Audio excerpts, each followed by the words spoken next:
Olá, bom dia a todos. Pessoal que está conectado conosco nessa live do Sescom Goiás. Estamos aguardando nosso palestrante, Dr. Fabrício. Um minutinho só que ele já vai entrar também.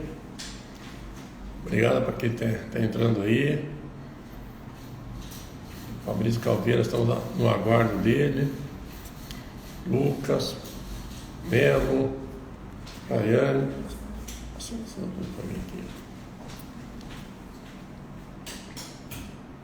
Outro também. Aí melhorou um pouquinho a iluminação também. Estamos ajeitando aqui, mas tá bom. Sandro, bom dia. Vamos aguardar o acesso do Nayara, acesso do nosso amigo Fabrício Caldeira Landim.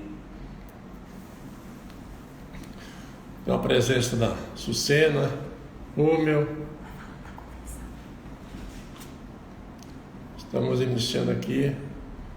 Angélica. Bom, enquanto o Fabrício vai se conectar, quero deixar o nosso agradecimento aí ao Sescom Goiás, das pessoas do nosso presidente Edson Cândido Pinto, da nossa diretora Sucena Rúmel, pela oportunidade que nos dá de poder participar dessa live aí, né? Presença da Rita Batista, a equipe também, o nosso escritório deve estar participando, assistindo a gente aqui. Estamos nos organizando aqui, muita calma, a gente vai aguardar a entrada do Dr. Fabrício. Deve estar chegando aqui. Então, lembrando aí também, enquanto ele não entra, lembrar os colegas contabilistas em geral aí, de que a convenção nossa foi homologada e quem tiver interesse então em uma cópia, né, pode procurar a doutora Sucena lá no Sescom Goiás, tá? E ela vai disponibilizar para os colegas aí, tá? Então foi homologado agora há poucos dias aí, tá?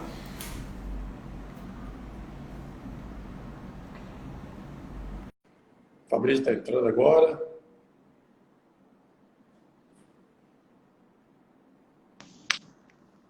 Chegou. Fabrício Caldeira Landim. Bom dia, meu amigo Fabrício. Está me ouvindo bem aí, Fabrício? Muito bem, Sandro Schmidt. É uma honra falar com você, amigo. Que É um isso. grande prazer, é inenarrável a alegria que eu tenho de poder falar contigo Ô, cara. e estar nessa live. Depois de tanto tempo, Pois amizade há é. muito tempo, né? É. Quando me falaram da live, eu até disse, não, chega de live, né? Mas quando falaram com o doutor Fabrício, eu digo, não, eu faço questão de pelo menos ouvi-lo, né? E vê-lo depois de tanto tempo. Foi um prazer muito grande mesmo, Fabrício, de participar dessa live com você, cara. Tá?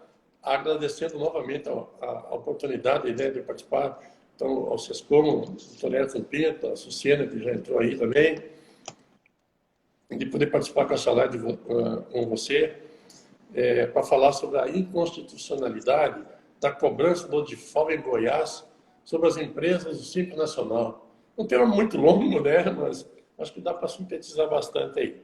Mas antes de nós começarmos, Fabrício, me permite, eu Claro, amigo. gostaria de dizer quem é o Fabrício. Eu sei que muitos conhecem você, mas quem não conhece vai ter oportunidade. Então, Fabrício Caldeira Landim é advogado, pós-graduado em Lato Sensu pelo Instituto Brasileiro de Estudos Tributários de Brasília, palestrante e professor de planejamento tributário. É isso mesmo, né, meu amigo? É isso aí, amigo. É um prazer, então, a gente está aí com uma turma boa, a minha equipe também está te assistindo, já fizeram curso com você, assistindo palestra com você. Então, tem uma equipe grande nossa aqui participando com a gente aí. Então, sobre esse tema aí, Fabrício, eu gostaria de deixar você assim, falar, pelo um preâmbulo, porque eu já estou com alguns questionamentos que eu recebi aqui, e eu gostaria de passar para você, mas gostaria de deixar você para, primeiro, uma palavra livre no início, né? Antes da gente iniciar aí. Fica à vontade. Ô, Schmidt, muito obrigado. Também queria agradecer ao Dr. Edson Cândido Pinto, uma pessoa, um excelente profissional, o presidente do SESCOM ativo, praticamente criou o SESCOM aí do nada, né? O presidente que consolidou a entidade e fortaleceu a entidade, fortaleceu as empresas de serviços contábeis no estado de Goiás, uma pessoa sensacional, um excelente caráter, um ser humano maravilhoso. A sua esposa também é uma trabalhadora aguerrida. Sucena é também uma pessoa incrível, uma profissional absolutamente competente. E toda a equipe do SESCOM, né? Então, o SESCOM não é impossível você excluir os integrantes do SESCOM, valorizando um ou outro, porque a equipe toda é coesa, é muito, muito competente. Então, eu primeiro agradecer ao presidente o convite que me foi oferecido e a oportunidade de estar aí junto com os contadores, que eu mantenho relação aí já há mais de 20 anos, com palestras, eventos, cursos, pelo estado de Goiás todo, né? Tanto através do SESCOM, como também através do CRC, na época como é presidida pelo Edson Cândido, e por você também, na presidência da entidade. E para mim é uma honra, um prazer inenarrável, como já destacado desde o início, viu, Schmidt? E aí eu estou à disposição. Você gostaria que eu fizesse uma abordagem inicial sobre o DIFAL e aí depois viesse as perguntas? Você prefere fazer as perguntas agora e sobre elas a gente vai desenvolvendo a dinâmica do nosso encontro? Doutor, eu estou aqui só para dizer bom dia para o senhor, tá? Tá no comando. Com certeza, eu tenho alguns questionamentos, claro, né? Tem. Mas, assim, você fica à vontade. Você tem uma apresentação, a gente começa já batendo bola aqui, enfim, né? Para mim, quem manda é o senhor. Tá? O Tá, conhecimento grande que o senhor tem nessa área aí, né? Se me permitir, eu posso fazer já abrir com um questionamento, então. tá. Ou então, fica à vontade. E com base nele a gente vai desenvolvendo Isso. a Tá bom. live. Eu só quero dar novamente, eu repetir um recado quando eu falei, nós estávamos com poucas pessoas na sala, sobre a convenção coletiva do SESCOM, né? Quem tem interesse aí pode procurar a doutora Sucena lá no SESCOM. Ela foi homologada agora há poucos dias, tá? Então, já saiu essa convenção. Quem tiver interesse, é só procurar a doutora Sucena no SESCOM, que ela disponibilizará uma cópia para a gente, tá? Doutor, vamos lá então, vamos trabalhar, né? Vamos trabalhar, Vamos. né? Vamos começar. A Constituição Federal, ela exige pagamento do DIFAL, né? Sobre aquisições de bens destinados à integração ao ativo imobilizado, bem como ao uso ou consumo do estabelecimento. Qual o fundamento do governo do Estado exigir a cobrança do DIFAL sobre essas compras para a comercialização? Essa é a primeira pergunta. Isso. Facinho, isso é para o senhor começar. Tá. Bom, vou abrir aqui o decreto 9.104, que é o decreto instituído pelo governo do estado de Goiás. Todos nós sabemos que o diferencial de alíquota ele tem fundamento constitucional, não é? Ele encontra-se lá no inciso 7º, inciso 8º, do parágrafo 2º do artigo 155 da Constituição Federal. E o dispositivo é expresso no sentido de que é exigível o diferencial de alíquota quando a mercadoria for destinada a uso, consumo ou integração ao ativo mobilizado. E foi introduzido recentemente por uma emenda constitucional a emenda constitucional 87 de 2015, que alterou os incisos 7º e 8º da Constituição Federal de 88, estabelecendo, portanto, a regra da cobrança do diferencial de alíquotas nestas hipóteses. apenas nestas hipóteses. O problema é que o governo do Estado de Goiás, por meio de decreto, criou com fundamento na linha H do inciso 13 do parágrafo 1º do artigo 13 da Lei Complementar 123, a possibilidade da cobrança do diferencial de alíquotas sobre aquisições de mercadorias destinadas à comercialização. Esta é a pretensão, foi a pretensão do governo do Estado de Goiás. E, curiosamente, ele o fez por meio de decreto, não fez por meio de lei ordinária. Ele aproveitando-se de uma suposta regulamentação existente na Lei Complementar 123, ele então instituiu um decreto dispondo sobre essa cobrança. E aí, ao ler o dispositivo do inciso 13, a linha H do inciso 13 do parágrafo 1º do artigo 13 da Lei Complementar 123, é possível perceber o seguinte: o recolhimento na forma deste artigo não exclui a incidência dos seguintes impostos ou contribuições devidos na qualidade de contribuinte ou responsável, em relação aos quais será observada a legislação aplicável às demais pessoas jurídicas. Então, qual foi a lógica do artigo 13 do parágrafo 1º da Lei Complementar 123? Foi objeto de cursos que nós fizemos pelo CRC lá na época, lá em 2006, antes de ser editado, de ser promulgada a Lei Complementar 123. A lógica era, ora, você tem os tributos que são pagos no Simples Nacional, portanto, você tem um regime tributário simplificado, e você tem as hipóteses em que as empresas do Simples são equiparadas às empresas que não estão no Simples Nacional. Portanto, elas deverão observar regramentos normativos normais, como se não estivesse no Simples Nacional. E lá no parágrafo 1º do artigo 13, lá elenca-se vários tributos, segundo os quais as empresas do Simples não serão tratadas com isonomia, são tratadas como empresas normais. E no que tange ao ICMS do inciso 13, lá dispõe uma série de hipóteses. E a hipótese está lá na linha H. Ou seja, o parágrafo 1º estabelece que as empresas em relação às quais será observada a legislação aplicável às demais pessoas jurídicas. Veja bem, em relação aos quais será observada a legislação aplicável às demais pessoas jurídicas. Então vamos pensar numa empresa que fatura aí 1 bilhão, não está no Simples Nacional. Como que funciona para essas empresas a regra geral? Segundo a disposição do artigo 13 do parágrafo 1º, as empresas do Simples devem observar essas regras gerais aplicáveis aos contribuintes que não estão no Simples. Portanto, então, como elas compram mercadoria de fora do Estado de Goiás, elas pagam diferencial de alíquotas na compra de mercadoria para revenda? Não.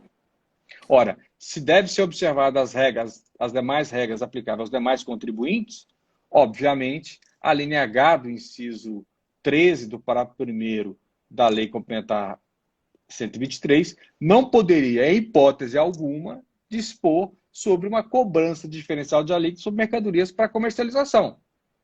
Já começa aí o próprio conflito de interpretação criado pelo Estado de Goiás a partir do enunciado inscrito na linha H. Ora, se as empresas que não estão no Simples não pagam diferencial de alíquotas sobre aquisições de mercadoria para revenda, elas também não deveriam. Mas aí surge aí um problema semântico, foi criado, imagino, pelo governador, pelo governo do Estado, ao apreender os termos bens ou mercadorias, inscritos na linha H. Porque lá diz, nas aquisições em outros estados e no Distrito Federal, de bens ou mercadorias, não sujeitos ao regime de antecipação do recolhimento do imposto, relativa à diferença entre a alíquota interna e a interestadual. Presumo que a partir do termo mercadorias, interpretou-se que as empresas do Simples deveriam pagar o diferencial sobre mercadorias para comercialização.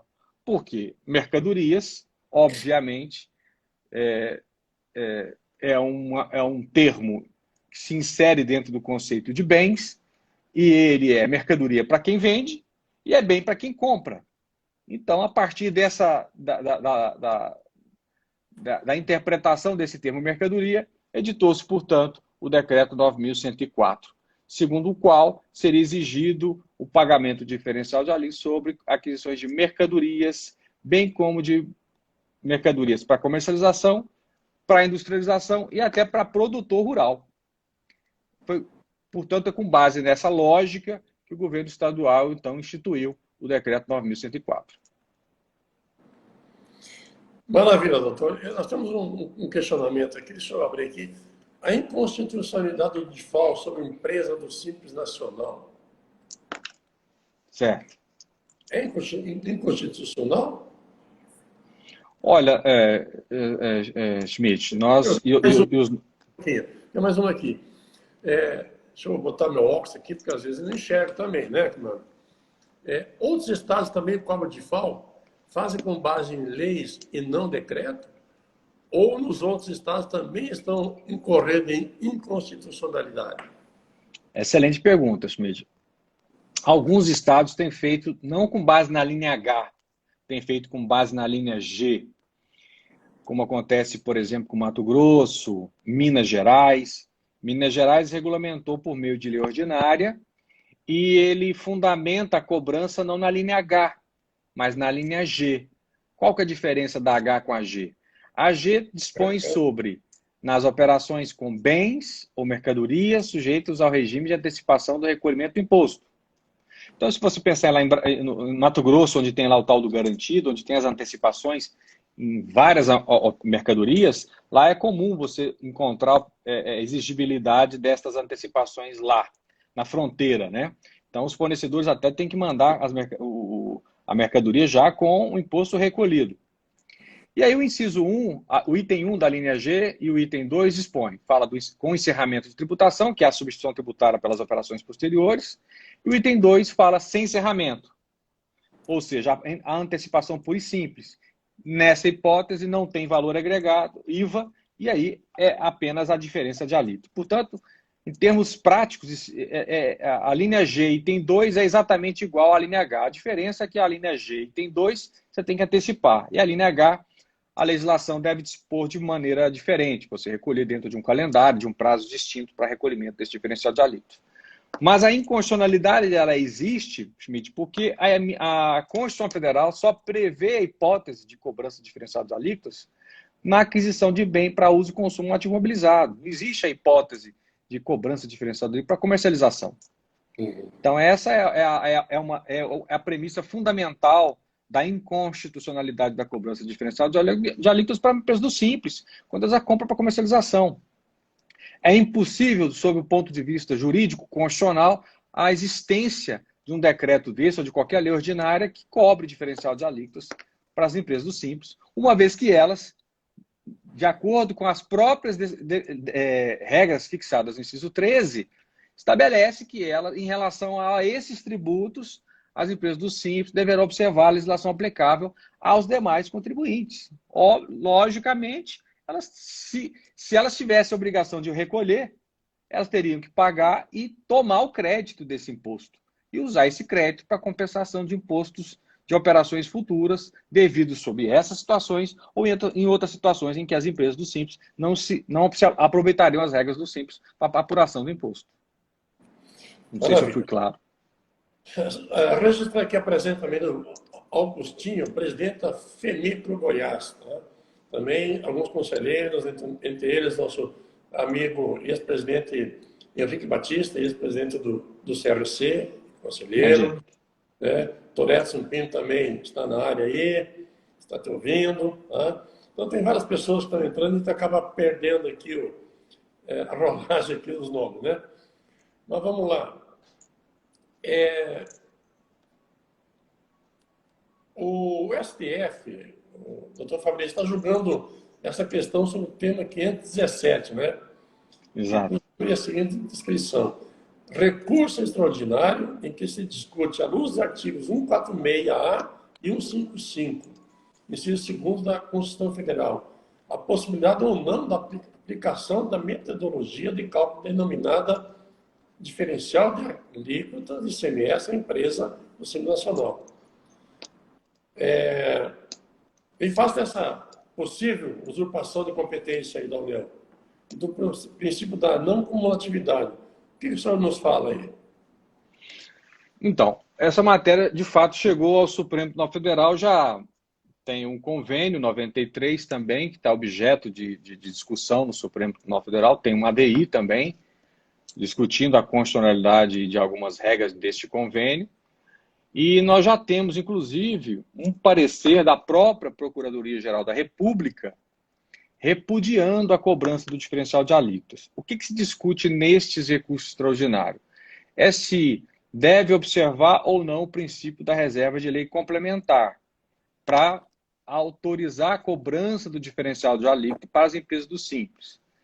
De fato, as empresas do Simples, todas as regras existentes com relação à cobrança do diferencial de alíquotas ou de demais regras que afetam as empresas do Simples Nacional, o regramento normativo deve ser erigido por lei complementar. É o que dispõe o artigo 146 da Constituição Federal, com a redação dada pela Emenda Constitucional 42 de 2003. E o parecer da Procuradoria-Geral da República foi muito claro com relação a isso. Então, o primeiro aspecto a observar é o seguinte: se a Constituição Federal estabelece que a cobrança do diferencial de alíquotas só pode ser exigida nas hipóteses de mercadorias destinadas a uso ou consumo ativo mobilizado, nenhuma lei complementar poderia dispor de maneira distinta. Já começaria por aí a limitação até do poder regulamentar das empresas do Simples. Segundo aspecto, se as empresas do Simples têm que observar regramento previsto em Lei Complementar 123, onde estaria na Lei Complementar 123 a obrigatoriedade, inclusive, de recolhimento de diferencial de alíquotas para uso, consumo ou ativo mobilizado. É um outro aspecto também objeto de julgamento do Supremo Tribunal Federal. Não somente. E o parecer da Procuradoria-Geral da República foi no seguinte sentido. Eu vou abrir aspas aqui.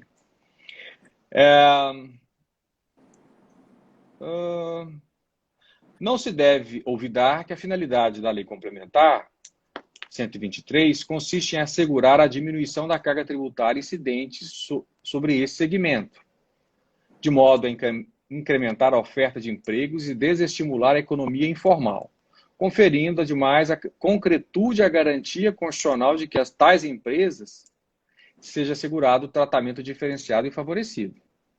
Bom, destarte a cobrança de antecipação de ICMS equivalente à diferença de alíquotas, fundamentada em normas estaduais, do optante do Simples Nacional, quando não se enquadre consumidor final, encontra-se eivada de inconstitucionalidade formal.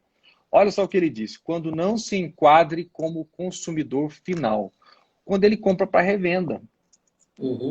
Se ele compra para revenda, ele não é consumidor final.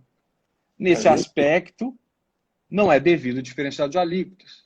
Porque se ele é consumidor final, em tese, aplicaria a regra do inciso 7º e 8º do parágrafo 2º do artigo 155 da Constituição Federal. E aí se discute nesse recurso extraordinário se é necessário ou não lei complementar, exigindo das empresas do Simples o cumprimento da obrigação do diferencial de alíquotas. Não vou nem entrar nessa seara do uso e consumo, porque eu particularmente entendo que não dependeria de lei complementar. Mas no que tange a aquisição de mercadoria para comercialização, tem que ter alteração na Constituição para validamente ser possível instituir uma possível cobrança de diferencial de alíquotas sobre a aquisição de mercadoria para comercialização. Então, sob esse aspecto também é impossível, porque a lei complementar, primeiro, a lei complementar 123 ela é anterior à emenda constitucional 87 de 2015. E, sob esse aspecto, pelo aspecto até cronológico, ela não poderia também ter regulamentado a emenda constitucional 87 de 2015. Porque a emenda constitucional não dispõe sobre a hipótese de retenção diferencial de alíquota para a comercialização. Então, sobre mais esse aspecto, também se torna impossível a cobrança para as empresas do Simples. Maravilha, doutor. Tem uma pergunta, acho que você já fez um comentário em cima dela, mas eu vou só repassar, ou se tem alguma coisa mais para acrescentar. Então, seria exigível uma lei complementar, né, para regulamentar o DIFAL das empresas do Simples, né, para cobrar sobre as mercadorias, os bens que integram o imobilizado, ou material de uso e consumo. Você já comentou, mas que, né, tem um questionamento aí que eu gostaria de reforçar, então, esse assunto. Boa pergunta. Olha, nós já temos aqui a Lei Candir, a Lei Complementar 8796. Ela dispõe lá no seu artigo 6º, parágrafo 1º, no caso de substituição tributária, né, a responsabilidade pela retenção do diferencial de alíquotas para o substituto tributário. Existe lá uma hipótese de substituição tributária. E também existe lá na Lei Candir o fato gerador do diferencial de alíquotas. Então, como a Lei Complementar 123 estabelece peremptoriamente no parágrafo 1º do artigo 13 que, em relação às empresas do Simples, em relação aos quais será observada a legislação aplicável às demais pessoas jurídicas, então, veja bem, quando se trata de diferencial de alíquotas, elas saem da regra da Lei Complementar 123 e entram para a regra geral que já se encontra previsto na Lei Complementar 8796 e nas legislações ordinárias dos estados. Ponto. Então já há previsão para cobrança do diferencial de alíquotas. Só não existe previsão na Constituição Federal com relação à cobrança do diferencial de alíquotas quando as empresas do Simples adquirem mercadoria para comercialização ou industrialização. E aí é um dos problemas. O segundo é, ora, se aplica a regra, se esta hipótese de não incidência da Lei Complementar 123 leva as empresas do Simples para a regra geral, para a vala comum dos não beneficiários da lei do Simples, quer dizer o quê? Quer dizer que, se existir uma cobrança de diferencial de alíquotas para empresas que não estão no Simples, teria que oferecer às empresas do Simples o direito ao aproveitamento do crédito. Por exemplo, nós tínhamos aí o decreto 6.716, salvo engano, de 2000, que dispunha sobre a cobrança da antecipação de diferencial de alíquotas para aquisição de farinha de trigo, por exemplo. Ora, as empresas que pagavam essa antecipação podem e podiam aproveitar do crédito ICMS. O problema gravíssimo das empresas do Simples é que elas, de acordo com a regra do decreto 904, elas não podem aproveitar crédito ICMS. Porque, de acordo com 23 da Lei Complementar 123, elas não podem aproveitar crédito ICMS. Ora, então ela pagaria o diferencial de alíquotas, não aproveitaria o crédito do ICMS dessa antecipação e ainda teriam que pagar de novo o ICMS quando elas venderem os seus produtos nas suas operações subsequentes. Aí surge tripla incidência. Ela tem que pagar o diferencial, não pode aproveitar do crédito, tem que pagar um tributo de novo. Então ela é onerada 3 vezes. Então, por mais esse aspecto aí, é que violaria também o princípio da não cumulatividade. Isso. Né? Okay. É justamente isso aí. Eu acho que o Estado está querendo pegar tudo que é jeito, né? E, com certeza, viola o princípio da igualdade mesmo, né? Também. Hoje nós temos, você já falou sobre o decreto 904, né? Que institui o pagamento do DIFAL. Sobre as mercadorias, né, de comercialização e produção rural, né? Que está fundamentado no CTE e na Lei 123 de 2006, Lei Complementar, né? Com base nisso, qual a tua orientação para nós, da área contábil, né, que temos empresas do comércio que adquirem mercadorias interestaduais? Bom, as empresas do Simples que compram mercadorias de fora do Estado, infelizmente, se elas não se surgirem contra esta cobrança, estarão sujeitas ao pagamento desse diferencial de alíquotas. Como se insurgir contra esta cobrança? Aí vem ou ela propõe uma ação individual, uma ação mandado de segurança, para se insurgir contra esta cobrança, ou ela pode procurar a sua entidade para propor uma ação judicial. Eu, particularmente, advogo, já temos aqui várias decisões no judiciário dispondo sobre a suspensão desse diferencial de alíquotas. É difícil não obtermos uma decisão no estado de Goiás. Por incrível que pareça, o nosso estado, o tribunal goiano, ele é sensível a esta temática do diferencial de alíquotas e tem concedido liminares para não pagamento desse diferencial. Nesse aspecto, por exemplo, eu advogo aqui para a Associação Brasileira de Justiça para Todos, por exemplo. Ela é uma entidade de nível nacional e nós obtivemos aí uma liminar para suspender o pagamento do diferencial de alíquota em todo o estado de Goiás. Elas poderiam entrar em contato com essa entidade, a Abrajus, por exemplo, aderirem a esta ação coletiva. Para isso, elas teriam que se associar à entidade para não pagar o diferencial de alíquotas.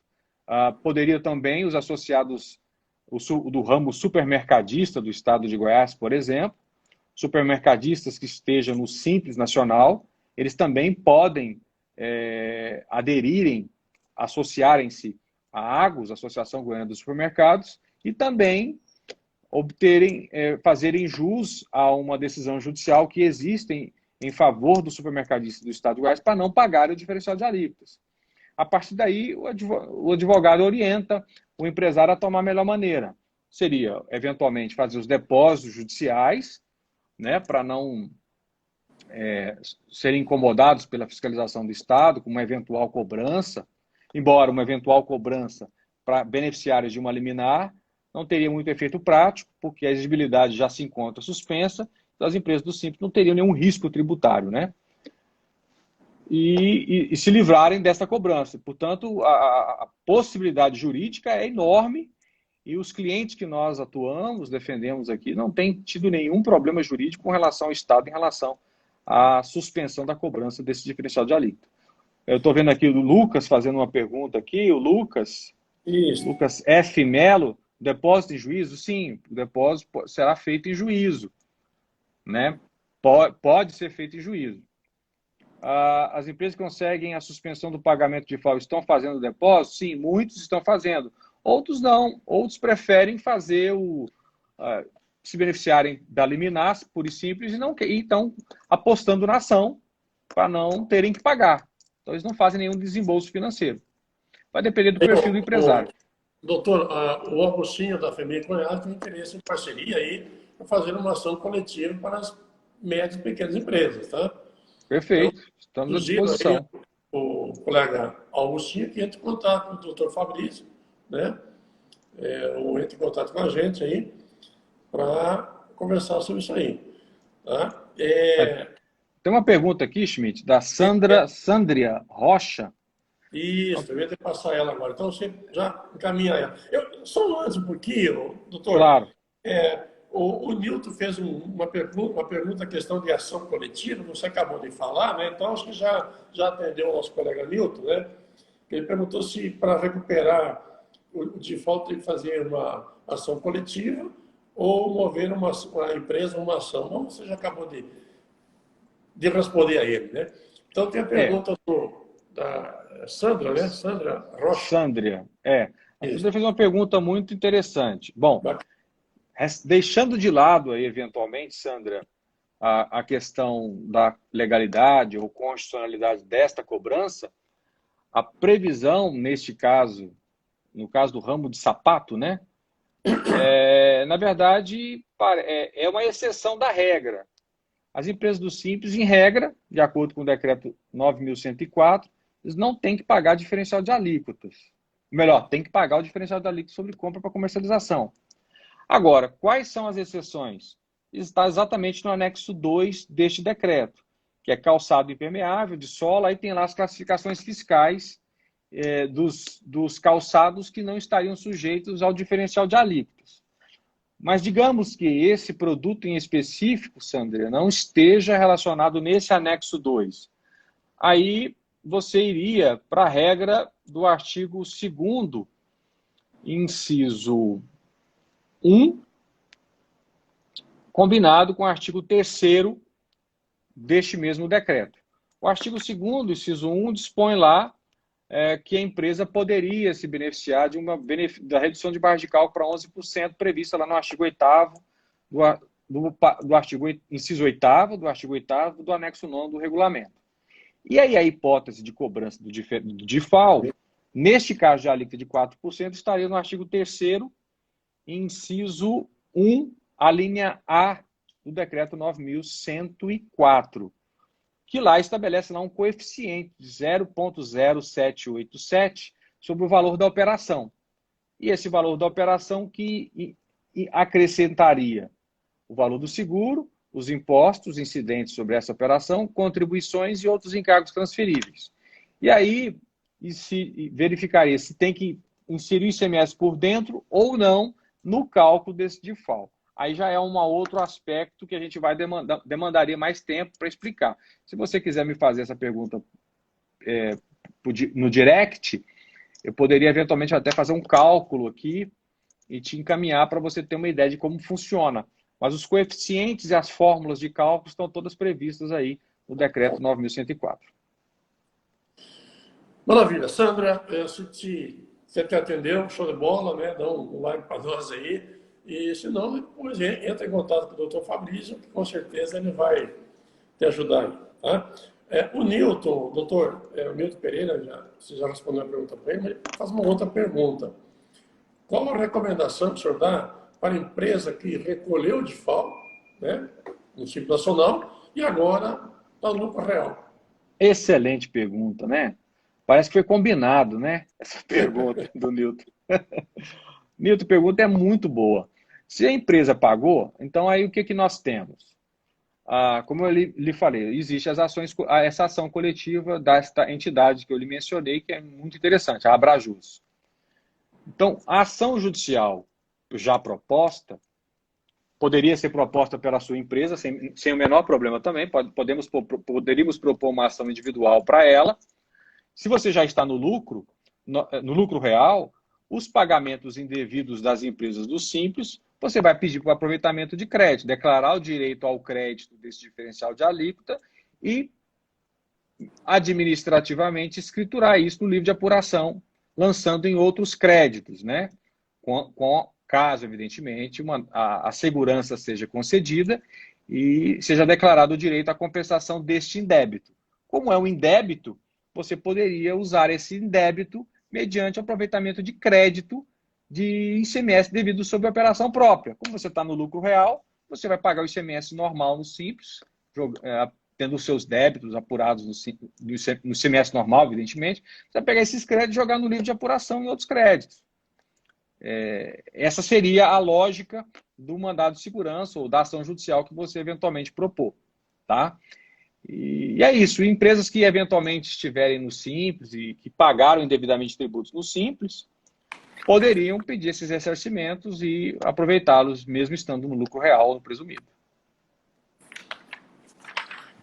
Maravilha, doutor.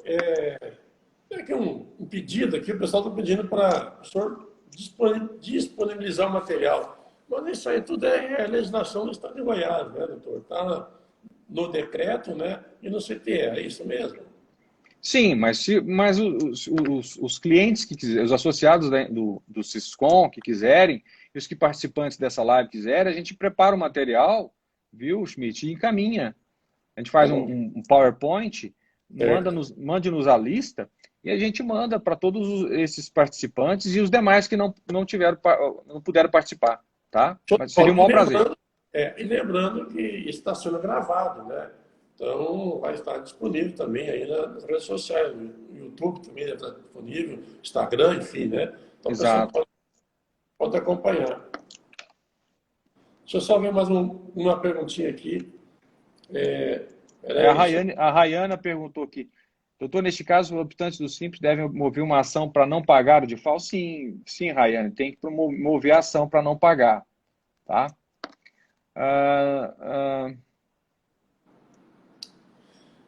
Isso. Bruno, no caso, procura um advogado. Isso. Preliminar. Isso. Rayane, entre em contato conosco, a gente lhe passa todas as informações com relação a liminar e os direitos que você tiver, tá? A possibilidade de perder é muito remota, perguntou aqui a Luzinete. É muito remota porque, estou falando aqui uma opinião de advogado, né? Direito não é uma ciência exata, mas o que nós, com base na experiência, com base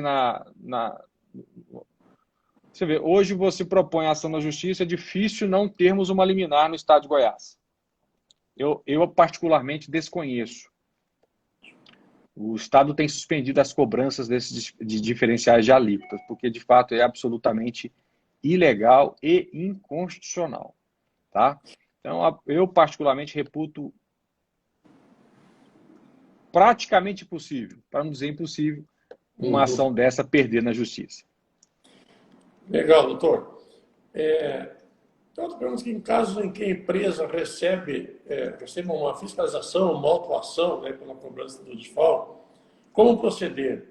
Visto que ao pé da letra temos uma legislação, né, sobre a cobrança do DIFAL. Você já falou algumas coisas aí, mas o que o senhor vai assim, indicar para nós, contabilidade aí, contabilistas, no caso de uma ação dessa, uma fiscalização, e aí é uma fiscalização e uma autuação já, né?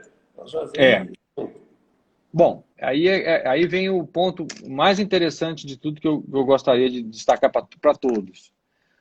Se uma empresa do Simples foi autuada, agora, recentemente, eu tenho uma autuação agora recente, ele pode fazer uma impugnação administrativa. A impugnação administrativa suspende a exigibilidade do crédito tributário.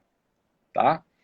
E aí ele pode aderir a uma ação coletiva como essa, como eu acabei de mencionar para vocês. Aderindo a uma ação coletiva dessas, o débito exigível do lançamento fica ainda mais suspenso. Além de ficar suspenso no CAT, eventualmente julgando no CAT o processo administrativo, ele nem iria para a dívida ativa, porque a matéria está objeto de discussão no Supremo Tribunal Federal. Né? Então, como eu disse, a probabilidade de perder é muito grande. É muito confortável para a empresa do Simples discutir a cobrança desse default. Tá? É uma das ações mais seguras que existem hoje no Brasil com relação a essa matéria, é o default e a questão da exclusão do semestre da base de cálculo do PIS/COFINS. Né? São matérias que dificilmente o contribuinte vai perder no judiciário. Legal. Eu tenho mais uma perguntinha aqui, doutor. As empresas que estão recolhendo de FAO, né? Qual a orientação? Simplesmente para de recolher? Ou o que o senhor indica para a gente aí? Eu indicaria aderir a uma dessas ações coletivas e já tomar as providências para suspender o pagamento desse diferencial de alíquota. Ou ele propõe uma ação individual na justiça para não pagar. E aí ele faz o depósito judicial, ou ele, com uma liminar, ele deixa de recolher a partir dali, daquele período. Eu, se fosse dono de uma empresa do Simples, eu não pagaria diferencial de alíquotas. Por exemplo, simplesmente não paga. Não, eu não pagaria e tomaria uma medida judicial para me precaver, evidentemente. Sim, sim. Uma liminar, né, para não ter problema com no futuro. Futuro, claro. Tá bom. E esses pagamentos, então, já foram feitos aí, como é que faz para reembolsar? Né? De que forma que faria isso aí? É só judicial ou administrativamente tem a possibilidade de recuperar isso aí? Buscar em dinheiro ou compensar, enfim? É possível, sim. Então, tudo vai passar pelo crivo do Poder Judiciário. Né? Mas digamos que o Supremo Tribunal Federal declare inconstitucional a cobrança do diferencial de alíquotas. Nós teríamos que avaliar a extensão dos efeitos desse julgado no Supremo Tribunal Federal. Se vai abarcar ou não as hipóteses do Decreto 9.104 de Goiás. Se sim, a empresa poderia fazer um pedido administrativo de restituição desse indébito. Né? E aí pediria compensação desse indébito com o imposto a pagar no Simples Nacional, estando ele inscrito no Simples Nacional. Então, ele pagaria aí ao longo de vários meses. Se ele migra do regime do Simples para o lucro real presumido, ele poderia pegar esse crédito, este indébito por ele pago, e tentar por meio de medida judicial ou administrativa, dependendo da forma, claro, de escriturar esses valores no livro de apuração em outros créditos, e aí ele compensaria com o imposto devido de operações próprias. Seria o melhor dos mundos para esta empresa, do Simples, né? Então, existem essas duas formas. Eu, particularmente, neste estágio atual, se ele prefere fazer uso desse crédito, ele já procuraria um advogado já de imediato para encontrar a melhor estratégia, né? E aproveitar agora que está no final do ano e tentar e procurar aí o escritório do Schmidt para fazer uma opção, Isso. escolher o melhor regime, se ele vai continuar no Simples, se ele vai para o lucro real para o ano que vem, né? E mudar a forma de tributação dele. Nem sempre o regime de tributação do Simples é a melhor opção de regime. Aí eu deixo para o Papa Schmidt explicar que o Simples Nacional nem sempre é a melhor forma de apuração dos tributos, né? Tem o lucro real e o Schmidt, o escritório do Schmidt é o especialista e Papa na apuração do imposto de renda pelo lucro real. Não, doutor, não entra tanto, não. Nós estamos, nós sabemos que tá bem aí, mas não é tudo isso aí. Obrigado pelas palavras, mas, né? Um comentário do Augustinho aqui, é importante a gente saber isso aí também, né?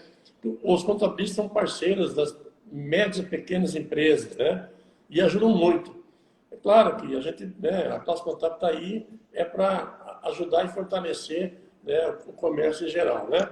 Então, essas empresas, micro e pequenas empresas, tem que procurar um contador, né, que dê uma boa assessoria, né, doutor? Assim como a área jurídica também, tem que se procurar bons advogados, né? A Valdineia, a contadora, Valdineia Martins, acho que é isso aqui mesmo. As ações costumam demorar muito, só para ter uma posição aí, é muito moroso o processo, doutor? Olha, nesses casos, não é mais moroso. Para vocês terem uma ideia, vou dar aqui um exemplo prático, um case que aconteceu comigo. Só para os nossos ouvintes, os nossos telespectadores, né, estão vendo aí, todos sabem que existe uma cobrança aqui no Estado de Goiás do adicional de 2% destinado ao Fundo de Combate à Pobreza no Estado de Goiás. Ela incide sobre uma série de mercadorias, incide sobre energia elétrica, combustível, óleo diesel e serviços de telecomunicação e uma série de mercadorias ali relacionadas ao anexo 14 do regulamento. Nós entramos com uma ação para defender uma empresa aqui no estado de Goiás, um determinado segmento, para suspender a cobrança desse adicional de 2. Vejam só, a empresa foi autuada pelo não pagamento deste adicional e nós entramos na justiça para não pagar esse adicional. Olha só, nós conseguimos uma decisão judicial, uma sentença judicial, deu tempo da Fazenda recorrer, ir para o tribunal, perdeu no tribunal, perdeu no STF, a questão transitou em julgado e o processo administrativo continuou em andamento. Então, nós já conseguimos já a decisão pelo não pagamento desse adicional e o processo administrativo continua em tramitação, extinguindo a obrigação tributária com relação a esse adicional para esse cliente. O default vai ser a mesma coisa, a matéria é muito rápida, já começou o julgamento no Supremo, né? Como o Schmidt falou no início, pelo tema 517, é o recurso extraordinário 970-821, essa matéria já está em julgamento, tá? Aí, como eu havia dito para vocês, como é que será a extensão dos efeitos deste julgado é que ainda não sabemos. Houve uma pergunta aqui mais cedo, é necessário propor essa ação antes ou depois? Eu sugeriria propor essa ação já de imediato, né? Porque tem a questão, eu acho difícil que isso aconteça, mas é possível no ordenamento jurídico que o Supremo Tribunal Federal module os efeitos desse julgado, né? Se o Supremo Tribunal Federal modular esses efeitos, ele vai atingir aqueles que proporem a ação após o julgamento no Supremo. Ou ele pode limitar os efeitos da modulação, assegurando aqueles que propuseram a ação antes do julgamento perante o Supremo. Então, eu recomendaria propor a ação já de imediato. Legal, eu acho que isso aí responde ao nosso amigo Agostinho, né, que questionou isso aí. Doutor, as franquias, nós temos várias franquias aí que estão enquadradas no Simples Nacional, né? Elas estão isentas do DIFAL, é isso? Exato. Tem dispensa expressa no artigo 1º, parágrafo 3º, inciso 2.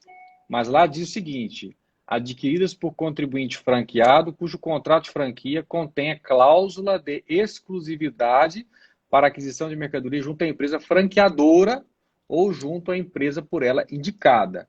Nesta hipótese, este franqueado estaria isento do DIFAL. E aí vem uma outra questão. Pô, tem muitos franqueados aí grandes, né?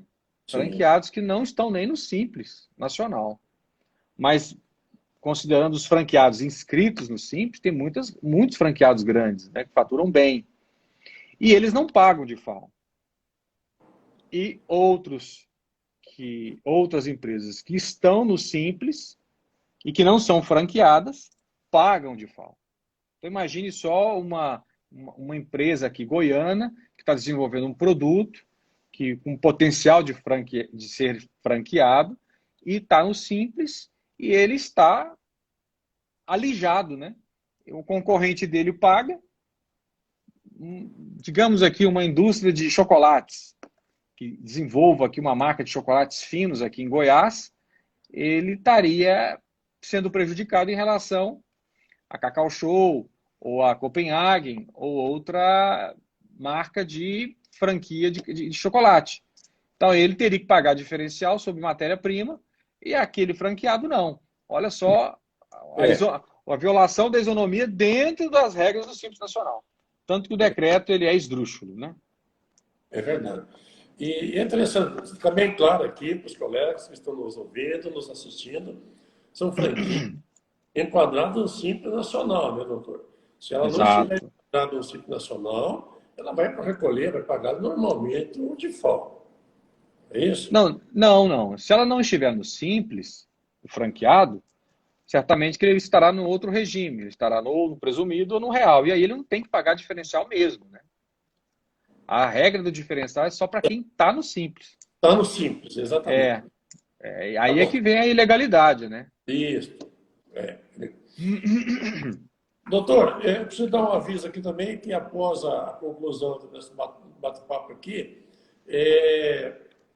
vai estar disponível, né, no IGTV, é isso, GTV, no Instagram do Sescom Goiás, tá? Então, quem tiver interesse depois de assistir, entra no Instagram do Sescom Goiás, vai ver lá essa aula que o nosso doutor Fabrício nos deu hoje, né, sobre o diferencial de FAO, né, do Simples Nacional.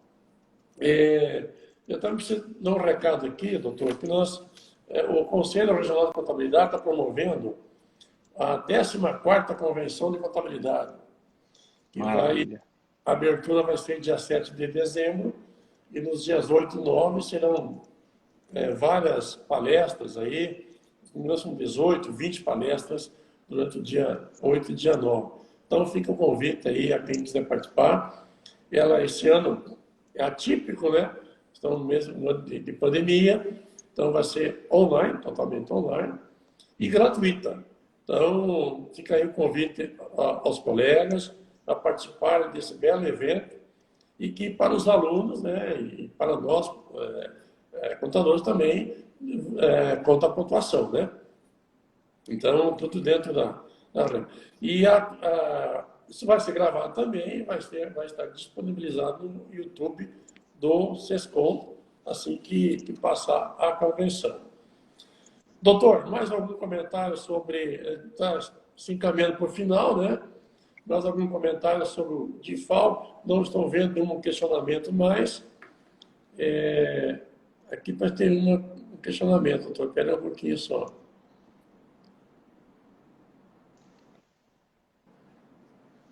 Então, o Pacheco está parabenizando o senhor, né, pelo assunto, enfim, né?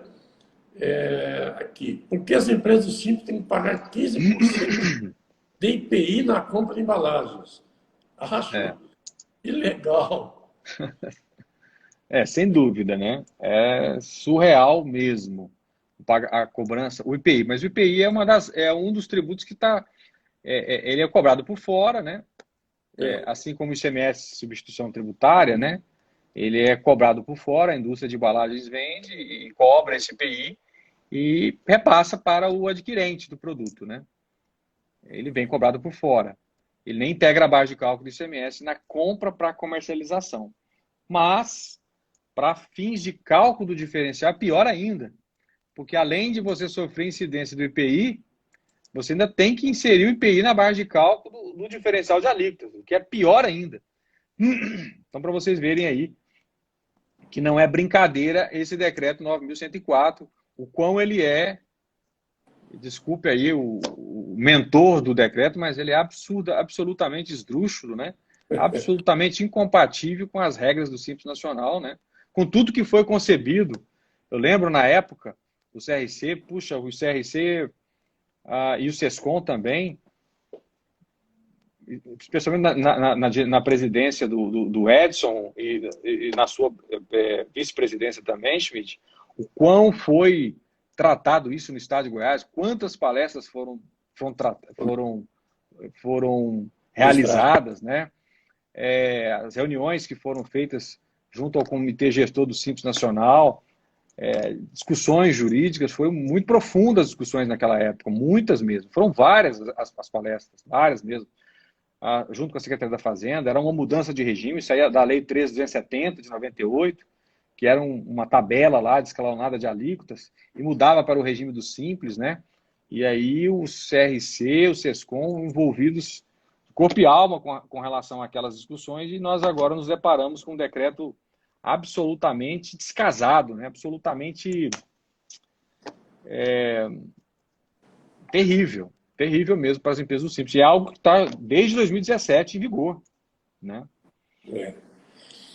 é. Doutor, mais uma vez a gente quer agradecer então aí o teu tempo disponibilizado para nós aí, né? Excelente bate-papo. Agradecer a todas as pessoas, os colegas aí que estiveram participando conosco, as perguntas. Vê que existe muita dúvida sobre isso aí, né? Parece um assunto tão simples, corriqueiro, mas a gente que está na área do dia a dia tem muita dúvida sobre o assunto de FAO, né? Então, quanto foi importante esse bate-papo aí. Agradecer ao SESCOM novamente, a pessoa do Dr. Edson, da doutora Suceda, por me dar a oportunidade de poder fazer essa live com o senhor, cara. Foi um prazer muito grande. Então, deixo aí os segundos minutos finais aí para as suas considerações, tá? Desde já, um forte abraço para você e obrigado por tudo aí, amigo. Olha, Schmidt, eu estendo os seus agradecimentos ao Edson e à Sucena.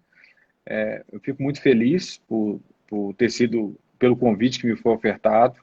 Eu estou sempre à disposição do SESCOM, sempre à disposição da classe contabilista, e estou à disposição para o que precisarem, qualquer evento envolvendo matéria tributária, se precisarem da minha ajuda, qualquer orientação, esclarecimento, estarei sempre à disposição dos senhores para o que der e vier. Somos parceiros e podem contar comigo. Eu agradeço a todos que participaram e continuo ainda, se precisarem do material, de tirarem mais dúvidas, vocês entrem em contato com o SESCOM, têm acesso aí ao nosso e-mail e estamos juntos aí para o que precisarem, tá? Eu agradeço, muito obrigado mesmo. Bom almoço para todos, bom restinho de semana e vamos ser felizes, gente. Vamos ser felizes. Obrigado. Show de bola. Eu só vou reforçar então essa informação. Quem quiser o material, entre em contato com o SESCOM, com a doutora Sucena, né? Que ela vai disponibilizar, conversar com o senhor sobre o material, enfim. Tá? Então, fique à vontade. Tá? Precisa de um bom advogado, está aí o doutor Fabrício também, entende muito da área, tem labutado contra o Estado, né, doutor? E ganha muita coisa, então é uma referência para nós enquanto contadores aí. Tá? Então, obrigado. E obrigado a todos novamente. Um bom restinho de semana, como diz o doutor. e que Deus nos abençoe. Um abraço a Amém. todos. Amém. Obrigado.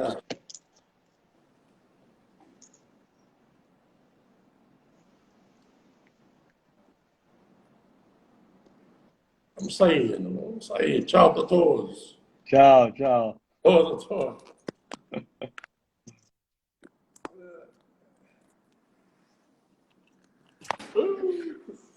O Instagram atualizou, agora eu não tô sabendo onde encerra.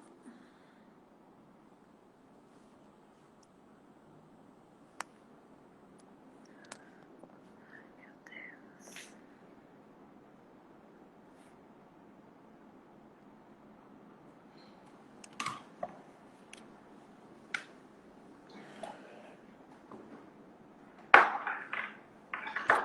Mais ou menos, né?